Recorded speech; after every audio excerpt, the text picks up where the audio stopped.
एक समय की बात है, बांस के घने जंगल में पिप्पिन नाम का एक जिज्ञासु और चंचल पांडा रहता था। पिप्पिन अपने दोस्तों के बीच अपनी मजेदार हरकतों और अद्वितीय कारनामों के लिए मशहूर था। एक दिन जब वह बांस के झुरमुट में खेल रहा था, उसे एक चमकता हुआ पुराना लालटेन मिला। उसकी चमक से आकर्षित होकर पिप्पिन ने उसे उठाया और ध्यान से देखा।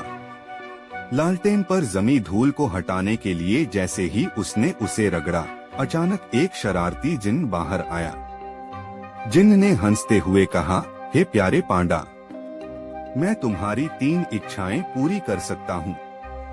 बताओ तुम क्या चाहते हो? पिप्पिन बहुत उत्साहित हुआ और सोच में पड़ गया। पहली इच्छा के रूप में पिप्पिन ने कहा, मैं चाहता हूँ कि मेरे पास हमेशा के लिए अनंत बांस हो, ताकि मुझे और मेरे दोस्तों को कभी भूख न लगे। जिन ने चुटकी बजाई और चारों ओर बांस के पेड़ और भी घने और हरे हो गए। दूसरी इच्छा में पिप्पिन ने कहा, मैं चाहता हूँ कि मैं सभी जानवरों से बात कर सकूं, ताकि हम सब मिलकर खुश रह सकें और एक दूसरे की मदद कर सकें। जिन ने फिर से चुटकी बजाई और पिप्पिन के कानों में एक जादुई आवाज गूंज उठी। अब वह अपने सभी जंगल के दोस्तों से बात कर सकता था।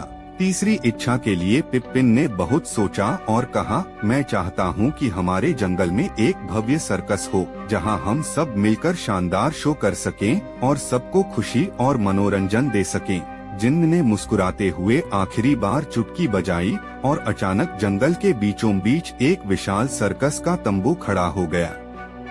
पिप्पिन और उसके दोस्त हाथी, बंदर, तोता और सभी जानवर अब मिलकर सर्कस में अद्भुत करतब दिखाते और सभी को हंसी और खुशी से भर देते।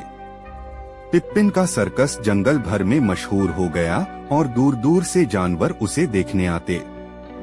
इस तरह पिप्पिन की 3 इच्छाओं ने न सिर्फ उसकी बल्कि पूरे जंगल की जिंदगी को खुशहाल और आनंदमयी बना दिया और वे सब हमेशा के लिए खुशी खुशी रहने लगे।